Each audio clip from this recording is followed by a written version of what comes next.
Ichigo Kurosaki versus Yusuke Urameshi. The substitute Shinigami of Bleach versus the spirit detective of Yu Yu Hakusho. He's Wiz and I'm Boomstick. And it's our job to analyze their weapons, armor, and skills to find out who would win a death battle. Tell me, Boomstick, what happens when we die? Endless nothingness? Jeez, man, I don't know. We just started. Our souls are ferried by Shinigami, gods of death, in an eternal cycle of death and rebirth. That was my second guess. And when a soul goes astray, warped by evil and regret, it's a Shinigami's job to purify such violent hollows and send them off to the realm of the dead, the Soul Society. Works great, till it doesn't. Enter Ichigo Kurosaki, whose tragic anime backstory came way too early when his mom was killed by a hollow. Reason number one why you should never want your kid to be the anime protagonist. Left with his grief, young Ichigo was crushed under the weight of survivor's guilt. So he lashed out the only way he knew how, beating people up. But this wound began to heal when he found his calling, upon meeting a Shinigami named Rukia. To stop a powerful hollow, she gave Ichigo her powers, rousing unseen potential within. Boom! Just like that, Ichigo's a Shinigami. Substitute Shinigami. To carry out his duties, Ichigo sheds his body for an invisible one made of spiritual matter called Reishi. He can wield vast amounts of spiritual energy, called Ryoku, and exert it offensively in the form of spiritual pressure, or Reiatsu. Okay, that's a lot of big words, but all it really means is he's a super-powered ghost with an epic sword. His spirit aura is so strong, it can stun-lock foes, crushing them under his own power, even fatally. He controls spirit matter in and around him, hardening his skin for defense and leaping off of invisible footholds in the air. Paired with speed-boosting skills like Shunpo, he can virtually fly. Say goodbye to the kid who beat up bullies for their lunch money, and hello to the town's new superhero, with fellow Ghostbusters Orihime, Chad, and Uryu. Plus Rukia, it was the Shinigami's job to tear hollows a new hole. While balancing responsibilities at school, of course. GPA comes first, and maybe a round or two of tech. But it wouldn't be possible without his Shinigami blade, a Zanpakuto. It's basically a superpowered spirit that's physically a sword. Ghost Sword! Though strangely, Ichigo's sword is composed of two distinct spirits, both named Zangetsu, which isn't confusing at all. Just call him Old Man Zangetsu and Hollow Zangetsu. Anyway, the double Ghost Sword gives Ichigo lots of new moves, including his trademark attack, the Sword Beam to end all sword beams, Getsuga Tensho! Getsuga Tensho is incredibly powerful, and so effective that Ichigo developed multiple variants. He can fire it as a wave, detonate it mid-attack to act as a barrier, and combine two at once into the even stronger Getsuga Jujisho. To cut even the biggest hollows down to size, Ichigo was ridiculously strong, even from frame 1. He can make giant shockwaves and parry spiritual light beams from a Menos Grande. And these aren't fake, slower-than-light lasers. Guidebooks confirm they're real light, and the novels say so too. Plus, early on, Uryu moved so fast that he left his own shadow behind. But as Ichigo became more involved with the Soul Society, he quickly found that he wasn't good enough. This Byakuya guy's so fast, Ichigo can't even see him. Time for a good old-fashioned training arc. Hit the music! Until now, Zangetsu had operated only in its base state, Shikai. So Ichigo learned to release its inner power, a 10 times boost that takes most Shinigami a decade to master. Bankai! In Bankai, his speed skyrocketed, letting him turn the tables on douchebag Byakuya. Even in Shikai, he blocked an attack that could destroy the whole friggin' Soul Society. Because Ichigo's greatest gift is his potential to improve. Despite only being a teenager, he mastered swordsmanship well enough to thrash experts who had been training for centuries. He can quickly adapt to new weapons and styles mid-fight, surpassing his limits time and time again. Like when he took on Catboy Grimmjow. He was getting clamped, but as soon as he heard Orihime cheering him on, that was all he needed to smash that kitty. You mean Grimmjow, right? Yeah, but even with that main character energy, Ichigo couldn't match Big Bad Aizen. With just a finger, Aizen stopped Ichigo's Bankai and his theme song, Rude. Ichigo needed to tap into his unexplained hollow power. Except Hollow Zangetsu wasn't going to make it easy.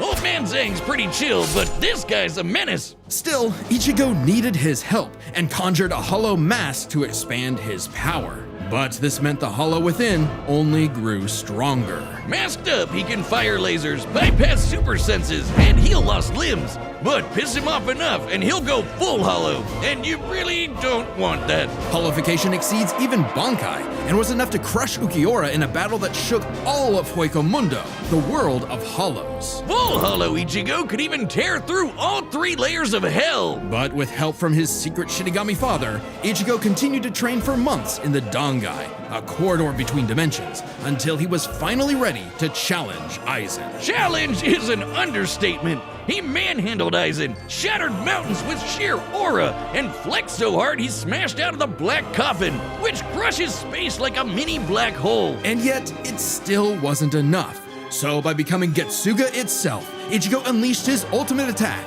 Mugetsu, defeating Aizen at the cost of all his power. He might have saved everyone, but now it was back to Normieville. Ichigo never truly realized until then just how much being a Shinigami meant to him. The power to protect others, his drive, his pride in himself was gone. He would give anything to get it back. And he did, thanks to a surprise assist from Rukia. Boom! Shinigami again! Just in time for a 1,000-year blood war with a final endgame boss, Yhwach, who planned to end everything. And while other Shinigami tried their best, only Ichigo was special enough to pull it off. His father was a Shinigami. His mother was a member of the ancient Quincy's and possessed by a hollow. Hence, his 2 Zanpakuto spirits, one Quincy, the other hollow and Shinigami, made Ichigo a perfect union to break Yhwach's plan. Finally, Ichigo understood himself, fully unifying with both Zanpakuto spirits within. With that came a new Shikai and 2 new Zanpakuto. True Shikai! If you thought Ichigo was strong before, oh boy, he's the strongest Shinigami alive. Dead. Undead? Yeah. Stronger than Kanbachi, who could split the Dangai in half.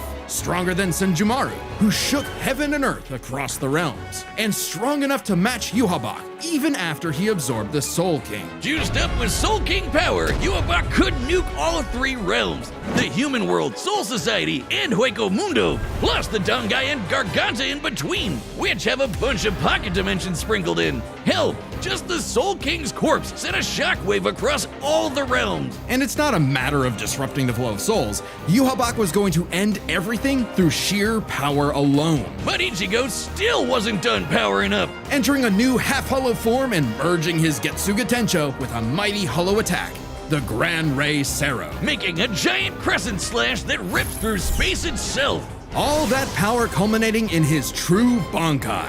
A power so great, even Yhwach was scared of it. Joke's on you! Ichigo didn't even need it! You're done! Ichigo was finally content. And 10 years later, he remains a Shinigami, having found the courage to stand on the edge of life and death, conquer his fears, and walk onward.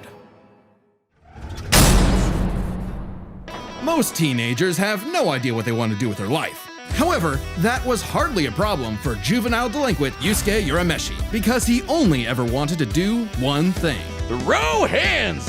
It don't matter who the ops are, be they women, old folk, or babies, Yusuke lived to fight. It's what gave life meaning. Who cares about stupid things like friends and family? Which is why it was so surprising when one day he threw himself in front of a speeding car to save a child, bringing that reckless life to a screeching halt. Truck-kun claims another victim. But this is chapter 1 of a battle shonen, so death is hardly the end. Surprisingly though, it wasn't a spooky skeleton in a hood who arrived to claim Yusuke's soul. It was a blue-haired anime girl on a broomstick. This was Botan, whose job was to ferry Yusuke's newly deceased spirit off to the afterlife. Unfortunately, or I guess fortunately for him, he was such an asshole that the underworld didn't see his selfless death coming and didn't have any space prepared for him. Imagine being such a menace to society that the second you do something nice, hell itself gets caught with its pants down. So the underworld surrogate king, Koenma, offered Yusuke an alternative. He could return to life as an agent of the afterlife, a spirit detective, solving supernatural crimes and fighting off demonic threats to humanity. Naturally, Yusuke did what anyone would do in that situation, and told Satan Jr. to stuff it! I mean, he was never really good for anything and no one was gonna miss him, so what's the point of coming back to life? It's not like his mom would be sad, or his childhood sweetheart Keiko would be heartbroken, or even his rival Kuwabara would shed manly tears. Oh man. At the sight of loved ones who cared far more than he ever expected, Yusuke had a change of heart and accepted Koenma's offer, returning to life with a new purpose and a new job. And newfound ass-kicking ability. In his quest to beat the dog shit out of demon kind, Yusuke learned to harness Reiki, or spirit energy. He's ridiculously strong, fast, and durable, heals from wounds quickly, and can see spirits invisible to mortal men. Even early on, Yusuke could parry Suzaku's lightning arrows, which are formed from real lightning called down from the sky. And with the help of legendary warrior Genkai, he mastered a signature move that could blast anyone to smithereens. My favorite shonen move ever, the Spirit Gun! At first, Yusuke had a limited number of shots, but eventually he turned it into his personal WMD. Stronger than any weapon on Earth, he could go finger blasting around as much as he wants. The Spirit Gun is more versatile than it appears. Yusuke can bounce it off surfaces for sneak attacks, propel himself around like a rocket in flight, and produce massive explosions with each shot. He can twist it up for a Spirit Shotgun, a mighty AoE blast, or a Spirit Punch, where he keeps the energy stored in his fists and clobbers the hell out of you. And the Spirit Wave, a Kamehameha from before we uncultured Americans knew what a Kamehameha was. Yusuke may be a punk, but he's deceptively skilled and cunning in battle. He's not afraid to fight dirty, throw in his shoes, using sleight of hand to place cigarettes on his foe to track them in the dark. Personally, I'd call that smart, and his hand-to-hand is A+. He's matched experts like Kabano, who's said to have mastered all forms of martial combat. But his best secret is how quickly he improves. All it takes is a round of training or someone threatening his friends, and Yusuke's power will spike to match stronger enemies, even if it means literally burning through his own life force for a power-up. All known demons and demon fighters are individually ranked on a scale of power from E to S. E and D class demons are nothing special. We're talking local threats at best. C and B are getting a bit dicey in a destroy your city kind of way. A and S? Well, hold on to your ass. We're talking end of the world. As Yusuke forged bonds with new allies, like demons Hiei and Kurama, as well as his old pal Kuwabara, he found himself facing opponents he couldn't beat, such as the monstrous Toguro, who could vaporize weaker demons and crush their souls with sheer aura. But Yusuke needed to survive and protect his loved ones, so he had no choice but to rank up, even if it meant absorbing the power of a small star. Thanks, Genkai! Our sun has an average luminosity of 380 septillion watts, or joules per second. Small stars like red dwarfs output about 1/10,000th of that. So this spirit orb's energy per second would equal about 9 million megatons of TNT. Enough to send Toguro to the grave. Even after pushing past his own limits, Yusuke would still need more power to face S-class threats like Sensui, a past spirit detective gone bad, and a great measuring stick for what top-tier demons are capable of. Sensui was so yoked he couldn't even use all his power in the human world without threatening to bring down the whole thing. He compared destroying the whole goddamn planet to kicking an anthill. According to Genkai, Yusuke could destroy the planet too, if he really wanted. And even A-class threats like King Enma have shaken both the demon and human worlds. That Enema guy is strong as balls. In the past, he fought the Netherworld King Yakumo, who could eradicate the entire human world and remake the Netherworld. But Yusuke's power surpassed both of them, to the point where he overloaded Yakumo with his own energy. And do keep in mind, Yusuke was still only A-class at the time, a far cry from S-classes like Sensui, whose sacred energy was 10 times his superior. But not for long, sucker, cause turns out, Yusuke was a demon himself. Literally. Yusuke is the descendant of an ancient and incredibly powerful being, one of the strongest in existence, Raizen, the Demon King. With his Bazoku mark, Yusuke can channel Raizen's spirit for a huge power boost and a massive thirst for murder boost. This was his first taste of a dangerous new type of spirit energy, Yoki, a form of energy used by demons. Like normal Reiki, it can be amplified by intense emotions. Unlike normal Reiki, its use creates a pleasurable feeling, feeding into the user's rage and bloodlust, the feral animal within. So Yusuke upgraded his spirit gun to a demon gun. It's the same thing, but red. Oh, and it's strong enough to blast Sensui past the horizon, putting Yusuke's power firmly in S-class. And making him a prime candidate to rule the demon world. But as he was thrust into a tournament vying for that throne, Yusuke began to wonder if all this power was what he really wanted. Self-reflection? From "I'll kick your ass, Yusuke Urameshi"? Nah, we can worry about that later. There's a tournament to win.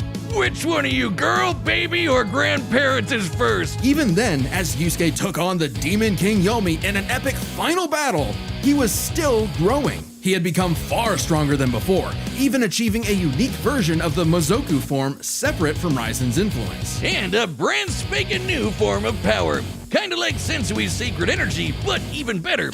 It's so unprecedented, it doesn't even have a name, but it's golden glowy. Strong enough to clash with Yomi, creating an explosion that split the heavens above and decimated the Okunin tree below, pushing the Demon King himself to his absolute limits. But then, Yusuke lost.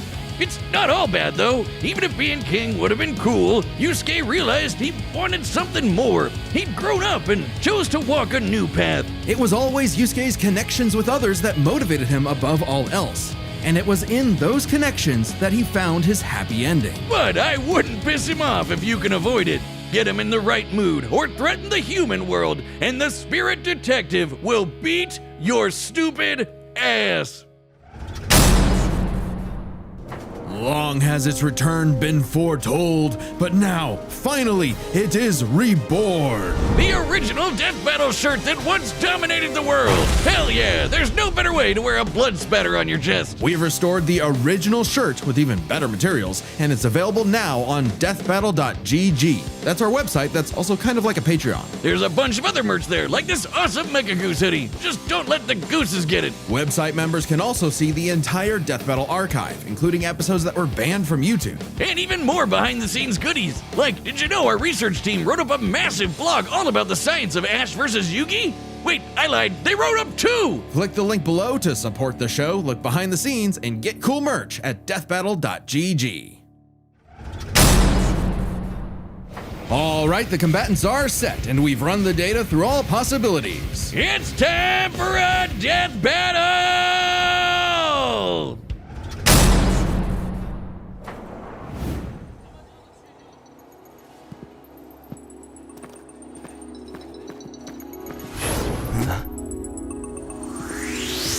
That's a demon. That's a hollow. No doubt about it!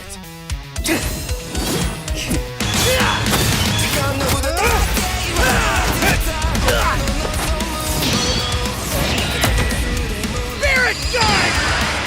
Getsuga Tensho!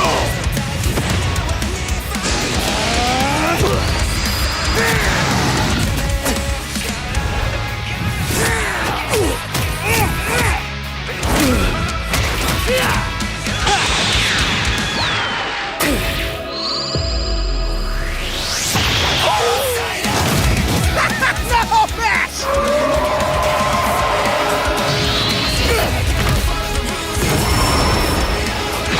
Hollow.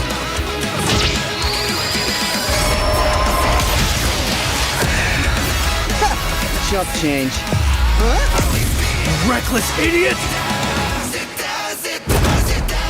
What a baby! Little demon energy got you scared? Nah.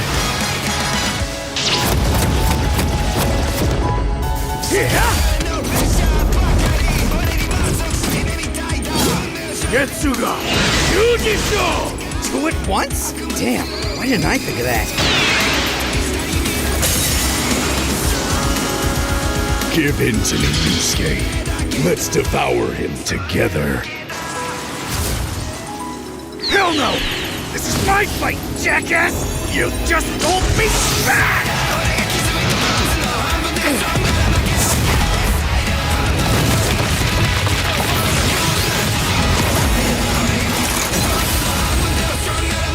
Yeesh, rude awakening. This one's a piece of work. Need a hand, partner?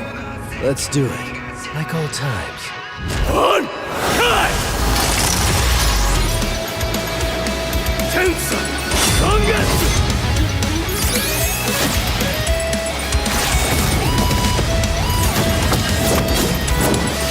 Is that the best you can do? I can go even faster if you'd like. Hell yeah! Bring it on, asshole! I'll kill you even if it kills me! I'm putting it all on the line! You better do the same! Screw that!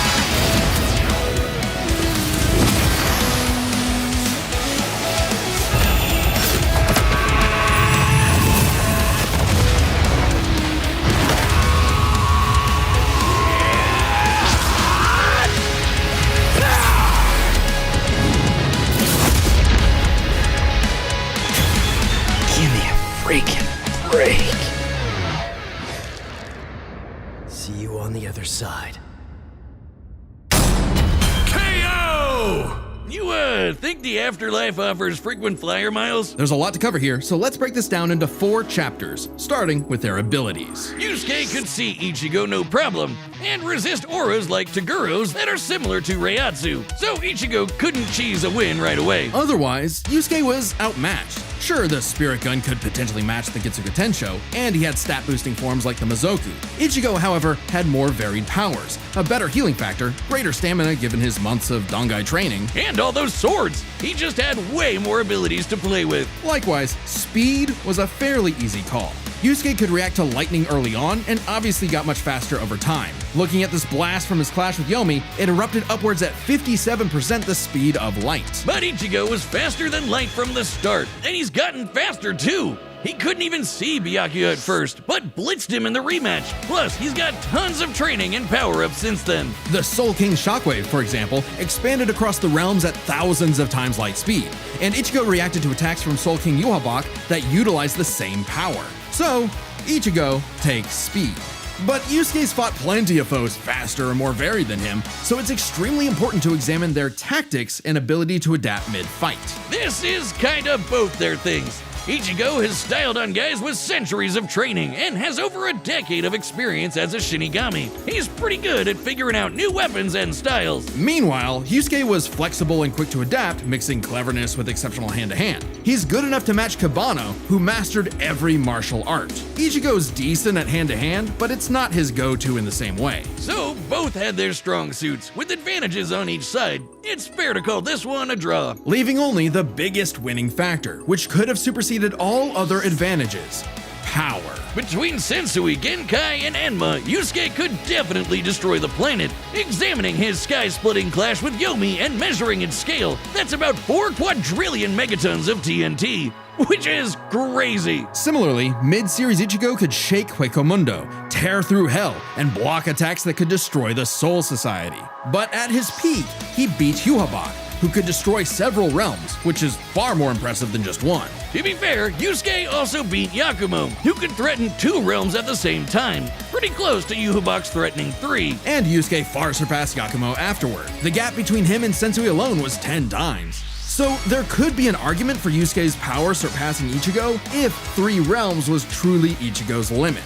Fortunately for Ichigo, it's not. Yuhabak was also gonna destroy the Garganta, which has at least 29 pocket dimensions inside it. Each containing at least a planet and star, much larger than Yusuke's planet-sized worlds. Plus, Ichigo matched Yuhabak in True Shikai, without his additional boost from Half Hollow and True Bankai. As always with Death Battle, there's arguments either way, but the way we see it, even being generous with Yusuke's power and conservative with Ichigo's, the gap was just too big, giving Ichigo the final edge.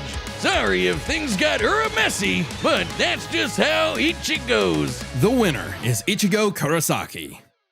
Next time on Death Battle.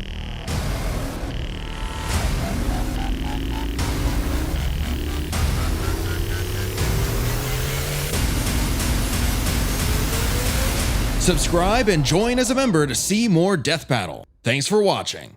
Death Battle is back, and so is our new tabletop gaming channel, Nightly Brew. We've got everything on there from Uno to Dungeons & Dragons, and a very special all-new Blood on the Clock Tower airing right now. So, come join us at the Nightly Brew. Click the thing, check us out. Thanks.